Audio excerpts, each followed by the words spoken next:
Hello. I would ke bandit. No ko diang cha ke ting. Ke music ngacha be pole chana nong dier karba kir.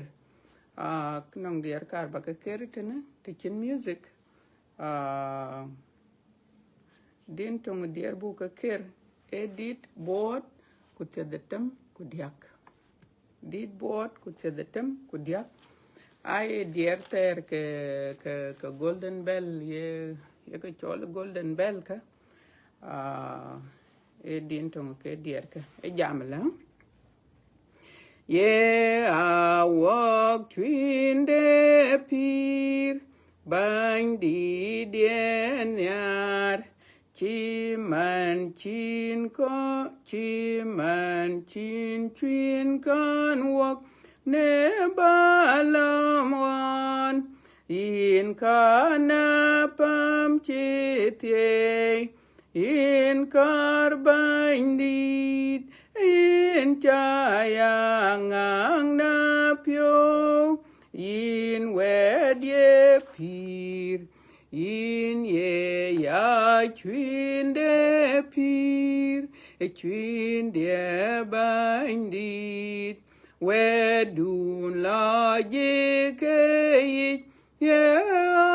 chulok myo chen balum kucham ba pirwain pyo cha ba dunyar ne yin yer Tua cha dòng đi đu ban Tua cha men Bê a giang yen Ku yen Yi to ne we du yi Cho ke nhít Ba yin yang em ban đi ne kita pe ye chwin de pir ye tie be ya ke die chiman chin mono tie ne galali ke en chi ber ya dud mong de liu do dia baya yuk ne yin ben hallelujah wabe beket edit board ku tedetem kutok did board ku tedetem kutok e jamle nyale wadun piate cheng Chu kwa ye cha ye ke dog ran ye yi de gam ne pyo yu ku le pyo yu wa ye we du ke yen rier te ye koi man wa jalgit Wed ye wa dut pyo dwa de Thon de luag ye luang de pir Te che yom di dwa mok Chwal de pyul de deng che jot Ke gari de wa mer Ku ye dul da gel nerier ye ngaleu ngade ne luel ngadie wedu leu negam ye ngaleu piade ne chier piadie mioi koi ku korpiot Wet de kai de pyo weta Wed ye koine ko ye pir Wed de pir ko dut pyo Ko ye bai ku chu ke to ye wa kon buka kenyi kala jigle ukene nyos ke yin bug yan yaneriu yu kutyang ne yinater. Hallelujah. Dinda bukeritene edit board ko terngwan ko ber edit board ko terngwan ko ber dan ni cheni yin buket kenen kanen yalinda yen ka pion ku yalinda yen ka pion ku yin be pion ko an be pion. Hallelujah, praise the Lord. E jam la kulela bang nang dul hang da do ke gaw dul de kanyu dwane wel piat che god wo yi che kole a ke chen ke chol wa ye mit cha bak rom di da be piat kwa cha la yum te chen re janyai ne piat kwa yi egwer kudul heng da buk tone yen panden ye dia cha ter ni miti bowel mit ke ka ne pyo e ben ye ra jod ye la yum Lord kune gupa watching impal ban ke we chuk chagaw rom di da be pyat kwa chala yum ti chen re janya ne pyat kwa yi egwer kudul heng da buk tone yen panden ye dia cha ter ber ke wenim taka toke wok achul walum de buka ke gam wil ke anyud woka den de pyo ye mit che cha go ben rom di da be pyat kwa chala yum te chen re janyai ne pyat kwa yi gwer kudul weng da buk tone yen panden ye dia cha ter. Hallelujah. Hallelujah. Praise the Lord. Hallelujah. Watching yelling da chu pyong aran jamatana ani chola yang a jang red kurin chen kanisa ani chora be koi chibe which a kalora wood ka bandit Wi-Fi is acting up cha goting era loya kulko kwa kulko ka chara loy so lanka a chan be video bela twing a kulko ka video ye churio kalo banyai ko jalbe gol kulda so yen alang naling de panyal be pyo kai ko be video batul kitchen issue the Wi-Fi we cha kalor a wut ka bandit we koi diang ke ben ka ku we cha ka mon rin ka un ku wa ku jong di la jik ku jela koi bengai be log ben ta den chen ke ben ku bi bedai ta den ben ke ben we cha ka mo tia we cha ka mon rin ka un ku wa ku jong di la jik amin an chu pyo mier wa wut ka bandit ku we mit pyo tia nyalen de panyal e wala mu we ku ke wala bay e kol chiri college ache kol chu konting e kol jut e kol banyal in the panyal e pio kai e wabay ayen achira ande dua le che yen ko aya ngot we che pa gun mi adur ko duo kan yale cha le na ken ko duo le ke duo ka le acha ne yen ta to intene ye kol e yen ko pialdu ndo go e yen nan ko chi jal wara kol ku ka kene ko le ting ka yen akor banyal in de panyal badua lej ku na chi chating kol chir kol ka ke kol balum ke kol pet ku lor wer nyal chech ku tinyal in de panyal tinyal in de panyal ku biyin kun na wede chan wer nyal yen ke wede pir ku ke ka ne chi cha ka ping di te ten weda ne ale weda pir kwen ke yen wa kor ku walk ko walk in wala bible date walk wa bonim gorpin wa belang bunelin da buti achan betoken walk ta chirta na liu ke weda ne ale chela twin ku ke chele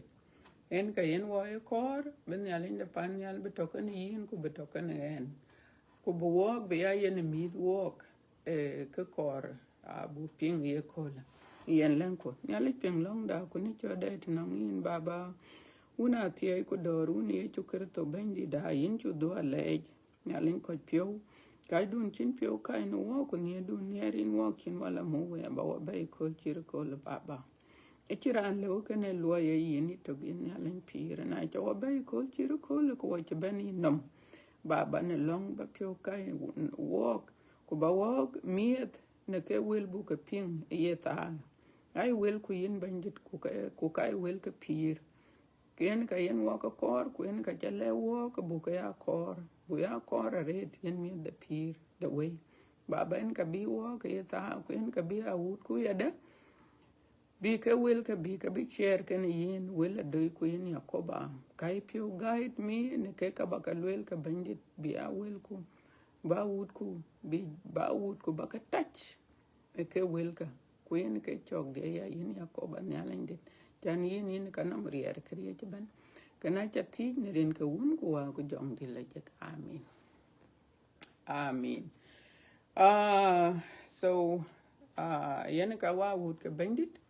tena ku wa belo bible age nong pana ka anong ka yo ku ke ping ka ke kol chien ayo ku ke ping aret mana de ka kanong ka bro lo ya ko cha ya to ka ke ri cha khol ko ka guche ko che ka ping pana kam lo yen tin tene pana kam ayene every year ko cha yo ko cha yo vaccine ran bana yo era nanong kanisa dun chinga jam de wo ko le kene against ngadi our belief ekena cheto ngadi dai weden ya lechi kala skin la wara ga bay ko bi ko gama ko kayin chum ko yin ye yo ko ya de baya chen mask gute ben zaman flu gute ben tok so kana etoya na ya war ke kanong ke den chi be ku le be a chen ku kana yin nyot to yin tin te bin latin ka nyot yin te to yin tin ke mit kon ke aparga africans to kana walk tere loy ku jela ko chul ko ke pan aye ka lum ku le ke tian ku le ke to ku chi chen ko ja ri che le la ke ka ko chien ka ye ke chole 66 so ran ban kor to kriye o ka yen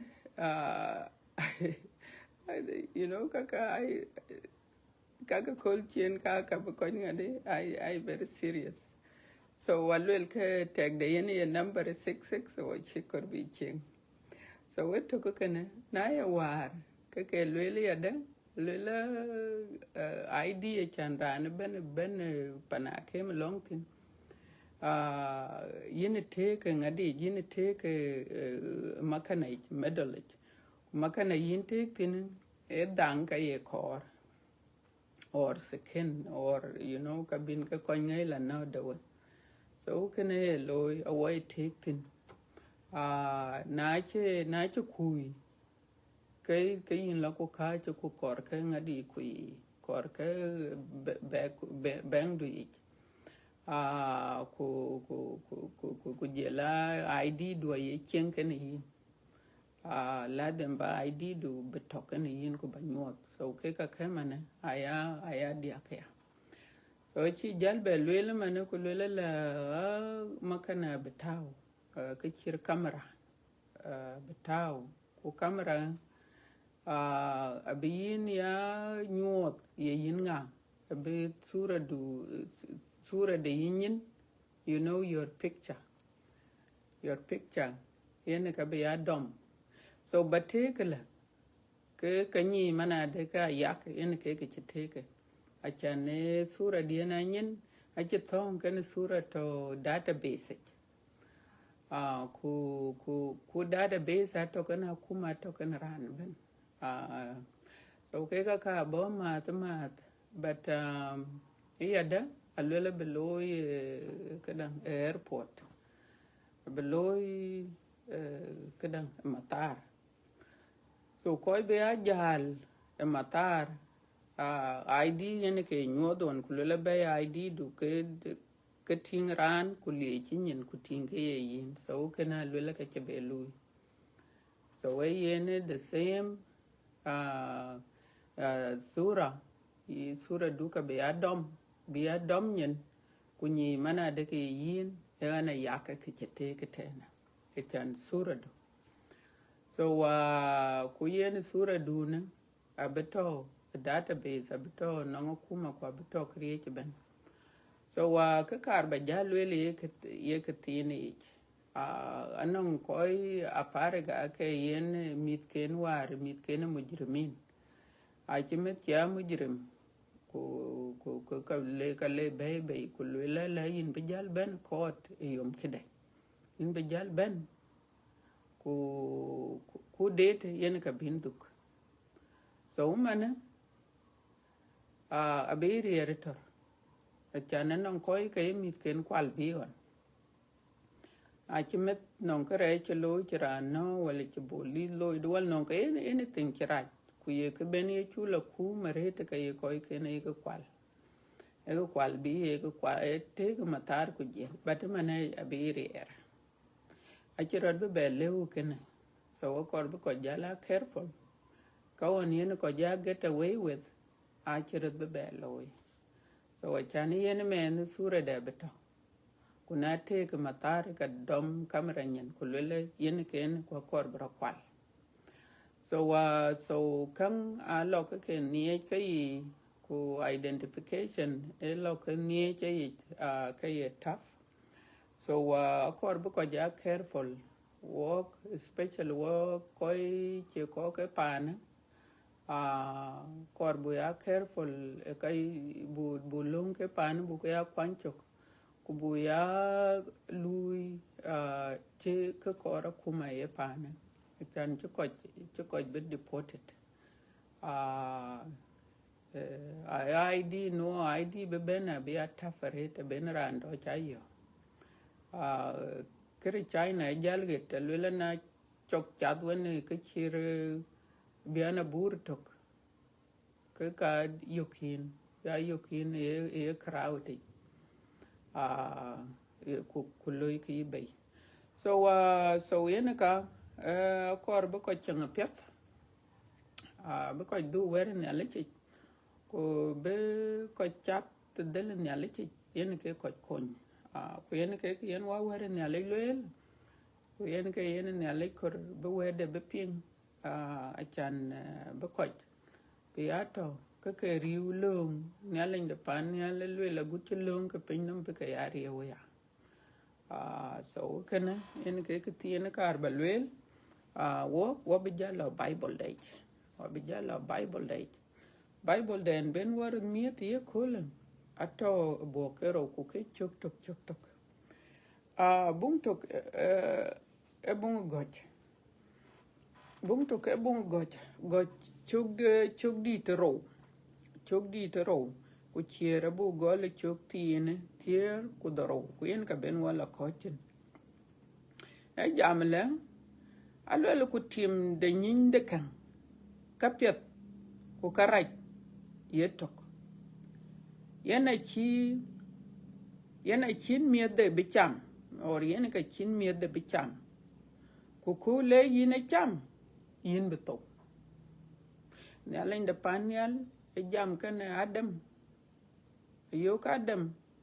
ku le e kanong tim team totena team to genetic alwel ke team enyinya ka pet ku karaj ku team yetok yene ka chi bicham ku kol bi ne cham ke yin beto yene ke chi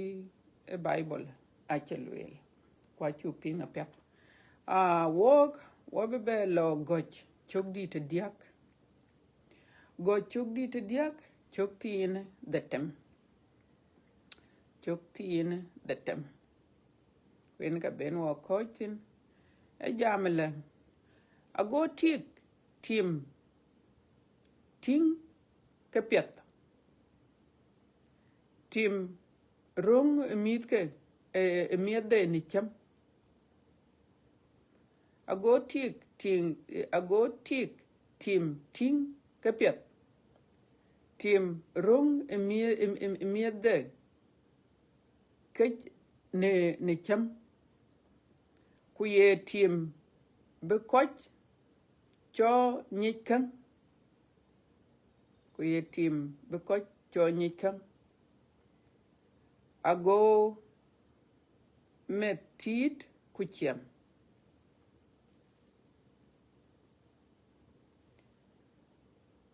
ku gem biak monde go monde cham yada so ku chu pien kene e kwen tong padang alwela tik e tim ache ting ke piet ne cham e tim ne chelwela adwok cham alwela go cham go lum ku chiem chani yen e lwela tim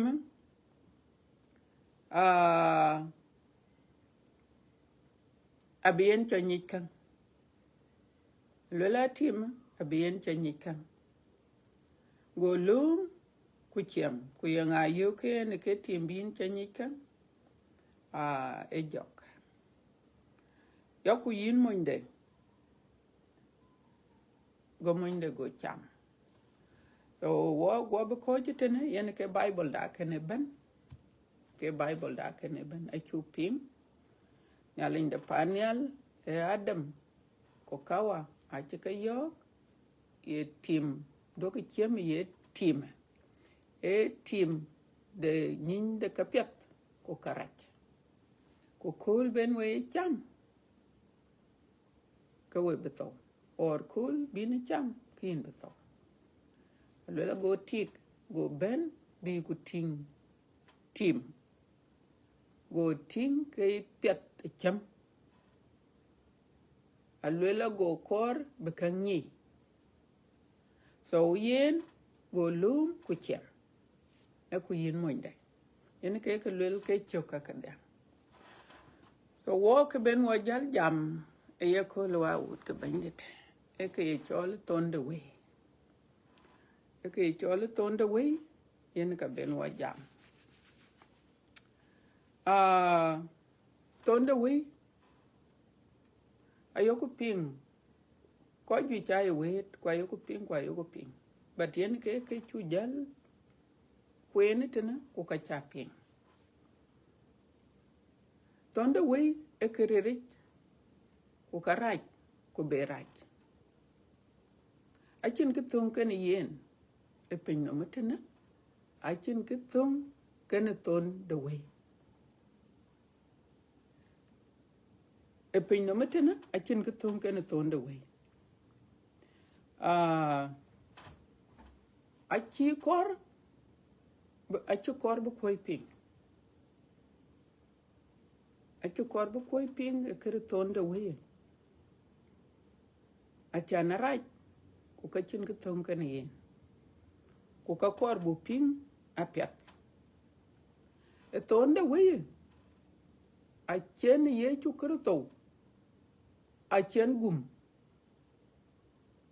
ne yin puen achan bo yen pir achan chu beto e Thon de Wei achen panyal kriye ben wan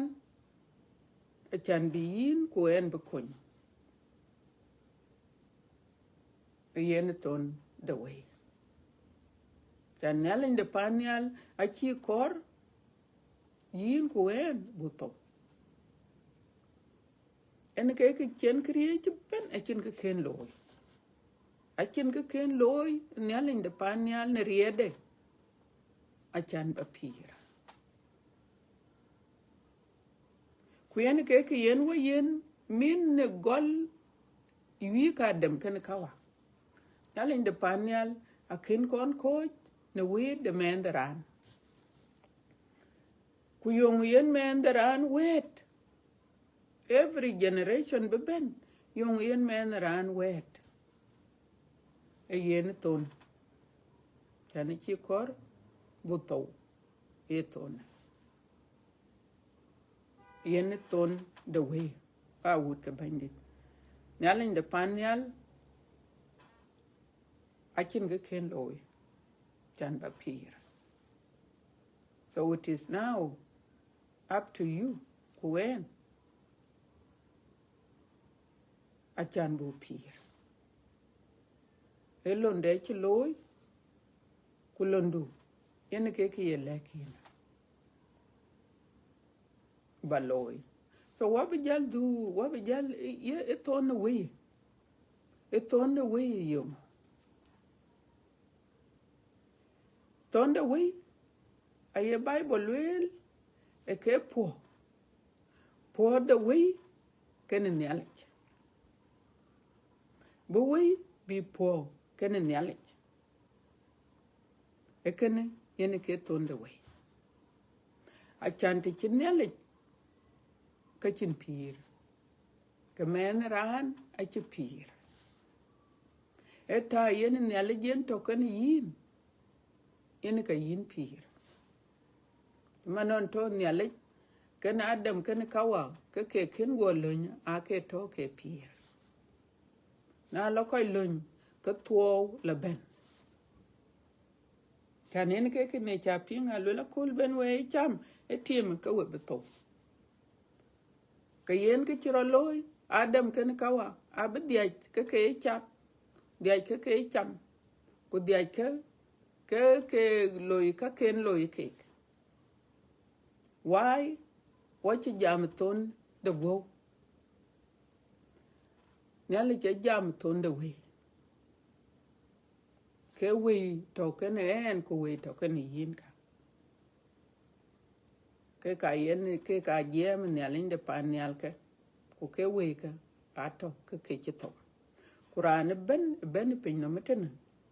e ben ke chito ku nyali de panyal we de ya ato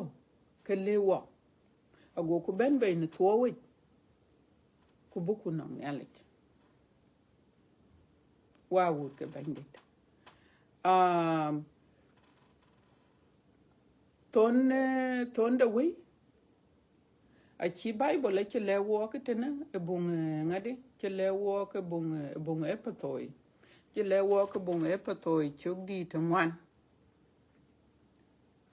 che le wo ke bung e patoi chuk di twan so tin ku tena bung e patoi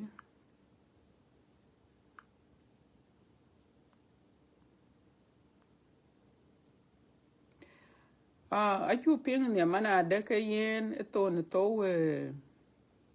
to adam ken kawa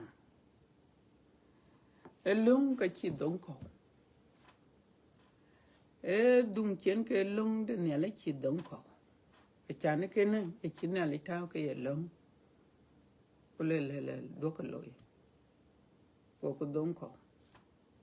a ni tu ke lung ke pin no meten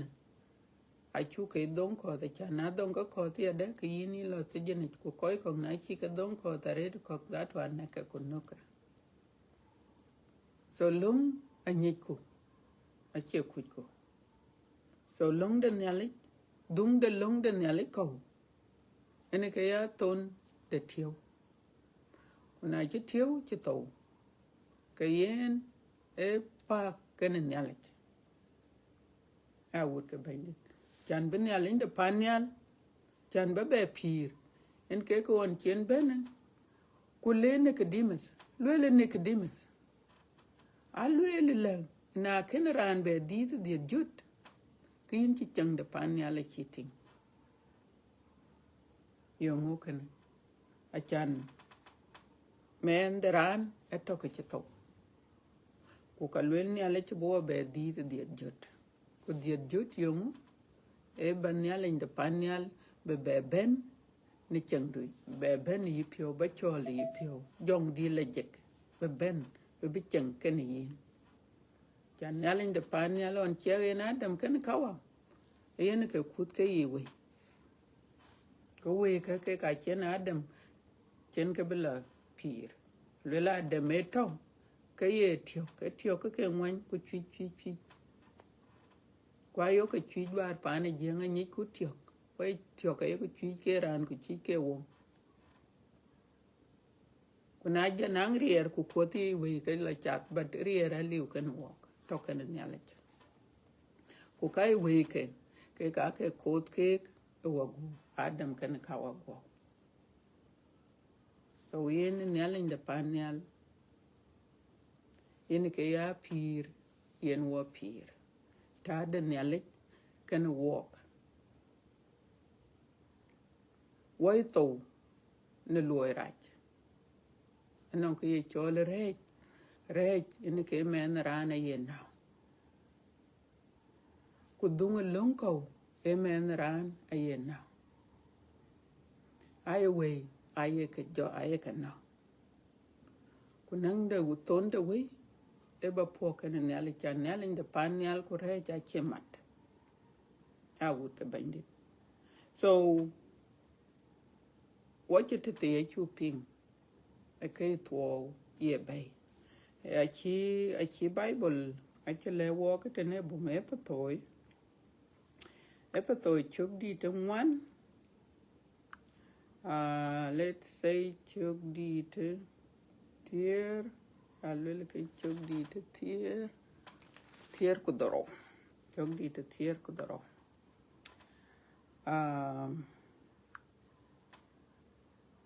ba queen tong leg jut. Okay, so abu gol chok di te tier ku doro ku lo ku ko chok ti abu gol e patoi chok di te one chier abu gol chok ti ne tier ku doro ku lo ku ko chok ti ne tier ku ber a jam le yen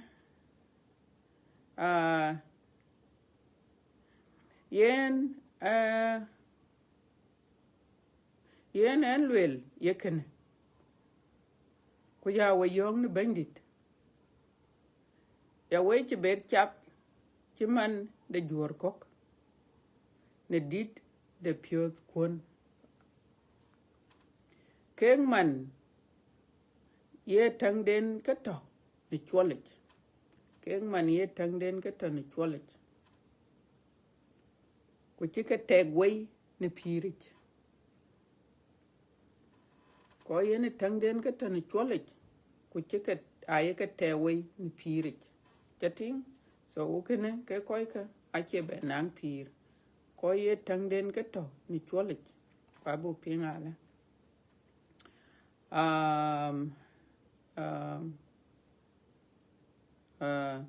ke man ye tang den ka to ni cholet ku ci ke teg we ni pi den yalik ne kun den kuj ke kan ku ne rier de ke piot chating so yongu ay ye tong lengalit wele separate so why ke separate ne pi den yalik ku yongu alwela ke ay piot ken charer kuna che ran che pionde charer ran che korbe penga weren yalik a chu pinga ten ku kalwela la ke tang den alwela ke man ye tang den kato ni cholet na ye tang du ye to ni cholet ka yin in chapter hechich ku yin in chete e kakan yalech yin in chete kakan yalech ku yen ke yen nyalin da pan yal jam ku le yen a tang du ku yen en piondu ku yen en tiawdu kaka yen nyalin de pan nyal ka ti nongin ko en achan men ran eben e chat cholich men ran ben pin no meten eben ke chat cholich tang den e ya tang de cholich ko ka kuch ke loika yen ke chelwel tena alwela ke man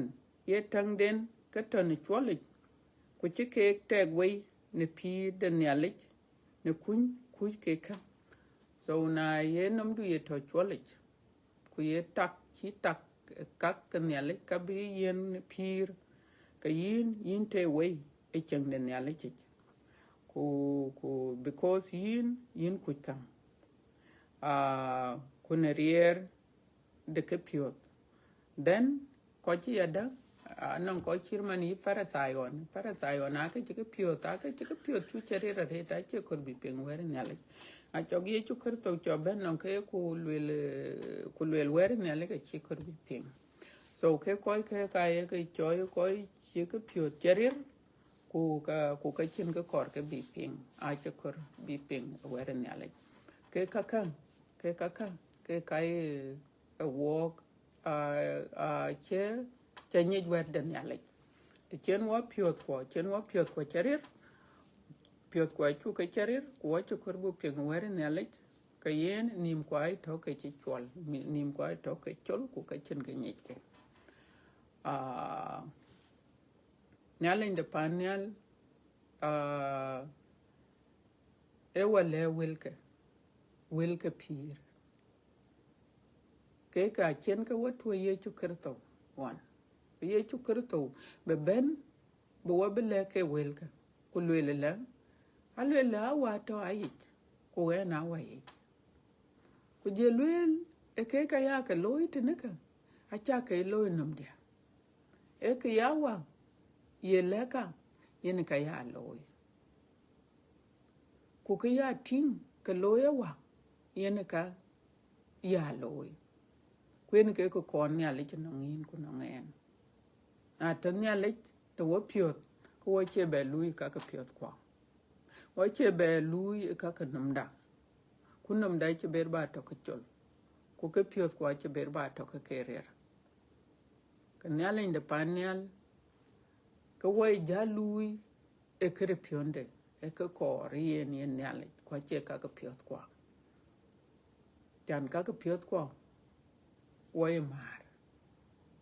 kuna chu mar ko wala to a yen ke yen nyalin de pan nyal jam ku le an bam don gurtok cha ken cha bote we ba ka ba kon an be tang do na ba war ku pion do na ba war we ba ka yen pion jut a chi ngade chi lwel a chi sama se chi lwel yen ap num jut ku pion jut ku tang jut ku ke ka en nyalin de pan nyal tok yen ke ka lew na tiang pin no ben mane met ku koy ruai ke ni yin ku jela koy kok to yilom ku koy to tere loy yin ran chat cholik ayeting kuna chokole ken ku le yin chat cholik ka le what is that yongukun achelo yenam ku ke yen ton chen ko to yen ke wo ke yin ya patalwen ya le na baka no ngen we baka lieu nyin we baka lieu nyin chan wo ko to ko wo chi chor ko to ko wo chi ming ko to ko wo chi to o lwen ya linde panyal e we baka kon ku yong chen wo ba no ya le yong chen wo ya linde panyal yong chen wo ye chor be ben ni piot kwa yi chi mane long den chi le wo ko mane akui ko jit e lwel ku lwel ya ka nyar ni pion do ne ben ku ne tang do ne ben ku ne loy do ne ben batekene achi loy ti chat woro ke ko chat ro ke ekene achi lew loy ku ka ku ka da tu yong ku lwel ne le alwen ne linde pan nyal yaka nyar ne tangdu ne ben e ke yen bu pion bu ya tak ka piat jan men ran e tak e kai negative kok e ya jok yen ke tuom ranom ko kok e ya chaner heji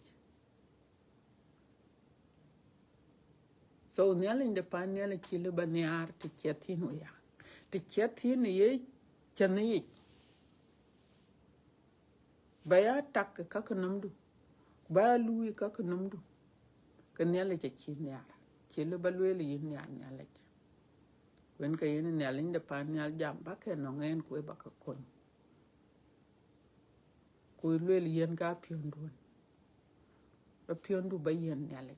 yong yin piondu rej chi bi yen nyal ku ka bela juir lo ka bedik yimbi ani intimate abi kon ku tangdu aba war chin ku dun biya dir yin biya ni intimate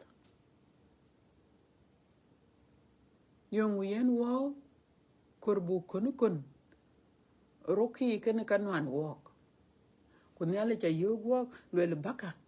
we baka be yen ke kaka we beto enom lawj a yin nyale yinin pion jut ke yin tak ka piat ku yin lui ka piat ku yin le banyale jan nyar chin nyale inde panyal ache lwele bung Samuel twing chok di te tier ku diak chok ti ne tier ku ngwan ay yetong lengali te lwele a man David, a man after God's own heart eran che pion nialich ka ye kor beloy on chen soul nyale che pioria ka soul chane soul yo ka soul lo ikin ku chi soul chi la loy soul to ka melik soul lo ikin ka soul la ku le ka chi nyale le pol ku le da loy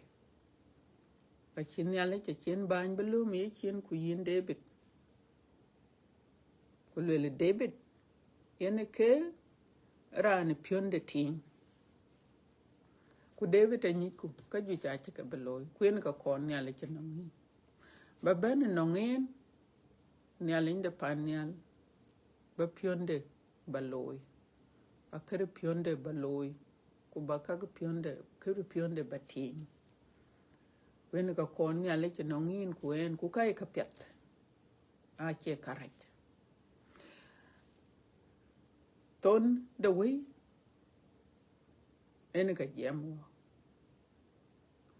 ku na thua we Thon de Wei ka yin che po wen nyale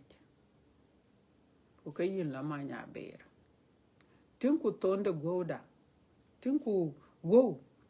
ran ben pin no meten eto to no go ke ye ta kwar ko to ke no kok to mer ko no kok ko cha to wo special wo mit ku junubin to wo yo ku pin ko yo ku tin ku lo wo ko ka yo ku ke ti so Thon de go a separation the go can away I think a go ku we ke kai po we ai ben bay a go ka go a dom a loto kada tinku ladro ye chukurto wonto wente ne pinam ladro eto lo kanang nin ke ngwan kule ben yel ben a kolo ngwan e ladro a che bebe eto wich yen ye chukurto abe ladro bebe chat te choke ku ber cham ku ber jam yong chira loy go ladro ato kichine we eto akata pi ku go de yene ka diu ko ka pinno ko ara twara go ku go e ja akaka akorbu ke jal beting eti weden yalech ye chokerto we kaladro ache ka bila bay ku tew ke go ladro rajor ku go ku chat go chatting so nyal in the panel yene kanong rier benin cha pir go it is physical well to what in yene kanong rier so ku win ladro tiu yene ke jal or we ke ka jal ladro go ladro yene ke Thon de Wei kan separation the go can away ku yang chika be together yen enelet ku yengu ye Thon yinde racharet Thon we racharet allo bene we ku bebe ku bere ke taw ku bere pi but Thon we inchile bebe pi so yecho thank you Jesus yecho kerto nyalen de pan nyalen kanong rier anong rier beyin cha pir ye pir go ku yena nong rier yada na cha ya continue ba cha terheche cha ka poke ni yi ku yena kanong rier beyin cha pir de we so wachente de lobin pi de we la yote yen nyalech ku yena ke yen jam ke ni yin ku en le karke miet de pi de we o karke cha ka we kon cha pir baka kun nyale cha bi kun manon chen we ka la do do go we chen nyale jin to kin che to e pi Thon de Wei ab e bela ben ni nyale bi ku pelwa karai ko ni ye chu kerto Thon chen ye chu kerto chen to ni yin ko en ku ber wo be cha pir ne riem den che kwer kwe yin ka be jalo chi kula ba dia kin chat e chande pinnum e kaka pinnum e wala ba ben no nyale nyale de panial bibi yen ka jot ku ba chat de lej ku banang pira ter a chani yen Thon we ajel poken nyale ke jalwe ba jala to no man ba jala to no te po yin wen nyale ayoku ke tingitene ke ko chat rechi achin ke pie to ke so yongu yen wo kur bu chat rechi ke pie to ke ko ka aliu ana tingena kol ko kin go nyino ke ko ke ye ke ye ke lo yide nene ka yen ne alinde panel jam e baka abu kon ko abo yen pion pet ku tang pet ku loy pet wo bu ya la yum aka bajal ting mana de ko loy pet e ko yen mere pio loy raje ci ko ci yen mere pio ko yi pion mere ne loy raj aba yin binum jal beta yongo ke jal ci mit pio to mane loy raj baka karan la kwal ba paneran ba kwali ku jala dol ku jalwelo won ci da pe ca kwal ku ka wi chen ku je pio mer yong ke bi ja mi pio kurana a ca wen ngap a ca wen ngap ran te ben mit ke lok chamtin ku te ben pande lok loitin ku koi ken te ben ka pointin liu ku yin dal te ti yin mit pio kaka a che ka na chuk dai ke lwel ke ka pet bada koi to nim ken chwole ku koi chin ke dir ku koi chi piot ken cherer chi korbi ping wer ne la ke kai lui ke ka chir kaka bad yin alwela bar jale ke yi jale kem ken duni chat wen kek a lerin manya ber bar non nyali bar non ye chukerto del de yen ke del pet ku Thon de Wei ku jaran jela manya ber ka yin la tayito manya ber yi koy war chat ken yin ka rio kinama a che beta ari manya ber rib den ku yin to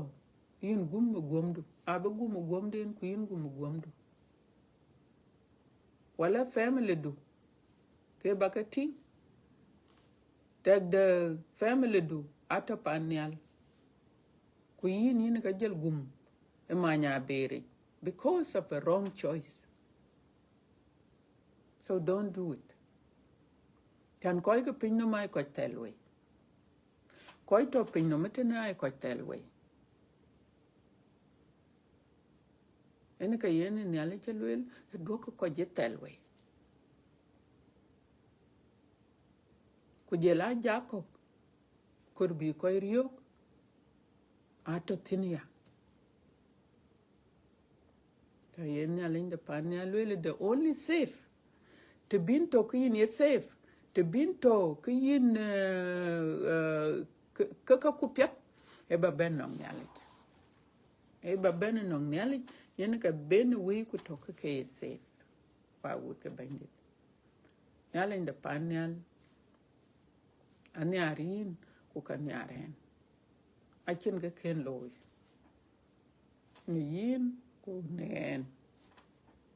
chan bu pir bu lo ye pir ye lele e pir ter ku ye chukir to lo ke pin la juir e lo ke pin ye ki la juir ti lelon ku lelan long enonga wa an la pan nyal ku wan la te duon e chang ala juir yo mu ke bin nyal de pan nyal ja loy ken loy te duon ben wel chengtin e juir ku miet de pi de we e yenwe man yen ye chukarto kulung kornya lekek aka yenwe awut ke bandit na yo kulung ke pinnam yo ku ketek ko wabon ni beta yo ngui wanwan chen wa lung ke nya leketek o ko to ger tena wai lunga yo ku ketek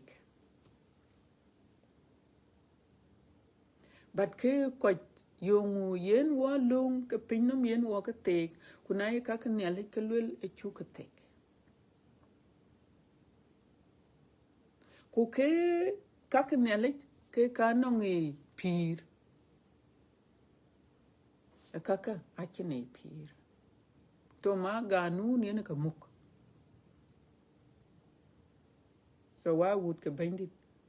nala in the panel kien wala ke wel ken ka e chubu to ku kene e chan ba to e to ne ba po wen ne le ku bala ma nya ber e chole to ro e bible e chole to ro ton twengen ke kien wa to tene e pin no metena na lo yak le to mia we cha ya ka cha beti e kana e chole ton twen ton ro e ton ene we jal to in to tawaro man way wo ya separated ne kana way ku ber way ber ke belo po kana nyale way ya po kana go ku ber way ber ke la po kana nyale tonoro banyal in de panyal aye luel ku luel le kanang jonderot jun ran che wel ke ping ku chet na wel ke yi rana be jor e kol chien e kene e chole jun twing derot so yin be jor ku le lor panel ku lo cheng kene ye chukerto e ke won piet ken kene chi luel chi ke juer. And not only that, pinyom tenen alela yin bela du tene pinyom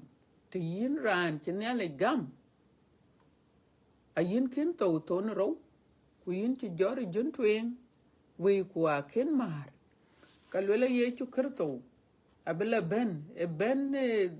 tong di ya ga ping ke di ben pinyom rache ku ben pinyom rache lela ye chu kerto na je la ben kalela ka bela ben ken ke koy che gam abela ben ken ke ku ka ben pinno mutana ku ye chukurto bu kum ku ke ab kum tene ab to ken ye chukurto yo ngunde chin ya la jal wo chin ge chin ya la inde panel chu wo che lew yimbe dia chin la du tene pinno ku yo ngu ku yin korbe ka ka pinno mutana bi mor bi we ku bi mor ku koy ci nele gam abe be ben ku bika ku toke pinno metene kan ye chu kerto ku leke changa tere ku yin belo manya ber a chan ke ka war ti war ki go jorno metene pinno ke tin ke rechi ke ba ke chanaki bar no nyale nyale ti ni yakoba imendi bar palichan kuduni chat wen ke koika ko churut gam reche duni chat wen ke bar enongen wen ke lwelie chukarto lwelane ke metodun ane ke metodun ke chol mata ye chukarto e mot ke koika pinnam ka e koy la lelwe kon ye chukarto kon gam ku yene ke mot pet ran yi le ka pet ran yi le wel pet ku ran yi kon ku ran lo be to yin e ken yene ke mot na ran ben ku le bar lo ku kwal ba lo ku koy no ba lo ku karay ka loy ba loy ku karay ka ba lo ku de ka miaw ba lo ku night club ba lo ku loy ku kene ku jël ko la dol ku jël ko miel ku le la kene yene ke champion aliw a che champion ay ran ko bi tel ye changi kreche ku bar no ye chukurto bar no ye chukurto yene ke mot la way mani yok ku le la eloy kana ku dun kana loy ku ye kon nongen ka kor bi no ku ye gel ne ke karaika ku ye ben ti cholin nen e ka bo ku te lengin e ka ping longdu ku ke kor e ka yini te mane ne ladro on chene ye chu krito chene bay chen wi ke be do go wi ku pir le bi mot pin no mete ne le be le ga na chelo mot pin no lưu bị yin chalo pan yal chilo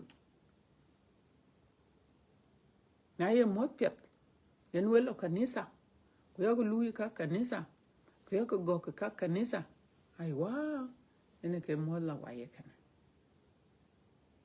ene ke ran le yin ke pet so yoko wel ke nyale yoko ke ping a chu ya nong te lwel wer nyale tin ana yak ene ke na ya we te wer nyale badane bele ping ko ka chan baramiet ya chan baramiet ya bara kor bo ya careful ya de wa wut ke bandit ta re chitor e daman chiri etor koi gi wet akor bo ya careful no koi kok chene wit ke den chen ro wel te chiran bere ni so yen ke yendik na kwen ran te yemen bible ka bi chuk bible bi ka ya gam agora go bela kwen yede e ke chuk bible but koi ben ayen ran jam ke chin chuk bible ku be jam e kok na le ran le ke ting ka le ran ke bono kaka achan nebi ka lwe ta jwi ku du pio ka lwe ta jwi ku ka lwe ni ale bu ko nyin tit ale ni ale de pan ni ale bu ko nyin tit so the only thing below yin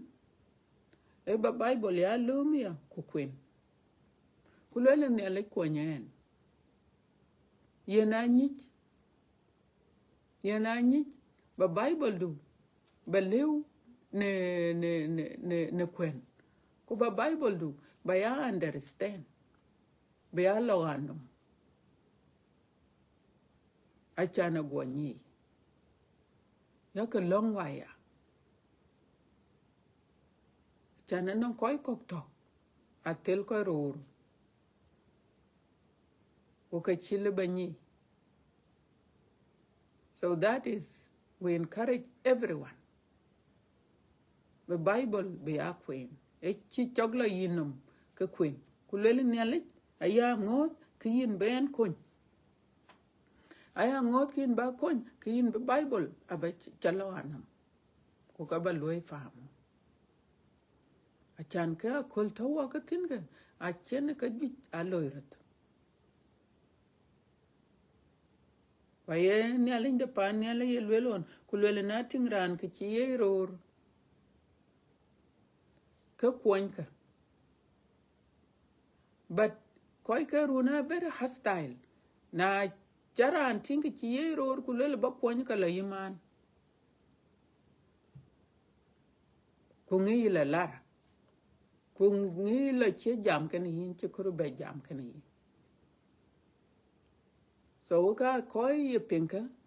ke ka be ya long be ne alin de panyal be ka kun bu walk ya che kwen bible ku lui ku understand en ke lang na we ku be long ale ya e we the bible ne alin de panyal barane ben be yen nyich rane ben be yen nyich ran che pure well ne alin be yen nyich ku be bible be ya queen ku bi ne alin de panyal be ya jwa so yen wa wut ke bandit ene bo ba be jam e Thon de Wei ku ka chan jam non ka jwi cha ka jaten chan de rechi e Thon de Wei ye bay ping chen woi ping wel ka nele e Thon de Wei ye bay ku Thon de Wei e po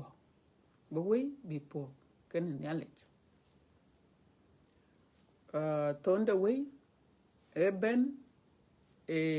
chen yen wo chen tene pinam okay pinam ke ka yo ka kor ku kai wal wa doi e wa yen Thon de Wei kai wa yen Thon de Wei e pionda chu bu piot ko cherir ko chu kur bu ping wer ne lech e wa che yero ku jela enemy yen man ye chole jong raj e wa pen bu wer ne lech bu nyi batalwel ye chu kerto ka chatiam alwel ka chatiam so we yin ba ben no ngene ye chu kerto o ka bi be kun ye gut gurto ke ba pe ye gurto ko tato ko ben so ba piondu ba leo ne alech ko ba invite ko we chang yi piondu war tang du war benom du war te dunin ka ku loy tin ba war a yeran ci pol paulo konping ka chin ka di de le be ja chu be le ye war de paulo ko ka ne le cha ke yong ku ye kor be ka ya no we ka la kor e man ko ka ne le kuran ko ka ne le man yongu ka ne jok tane ci bible ci lwel ku lwel la we ko ka ne le cha ya ka ni ne rin ke ro nyar so na yera ni ne le ki ni ko ka ne le cha ye ka nyar ko bayene paulo ci ko ka ne le cha ka ci ka nyar pat yene ci ne le ci ba ko so we ci ran ci ne le ci le ba pal ka rai ka a ci ne le de panyal ci paulo ci pal ka rai ka e ka bi pal ka rai ko paulo e be aran a ci ne le de panyal tang de ci ba war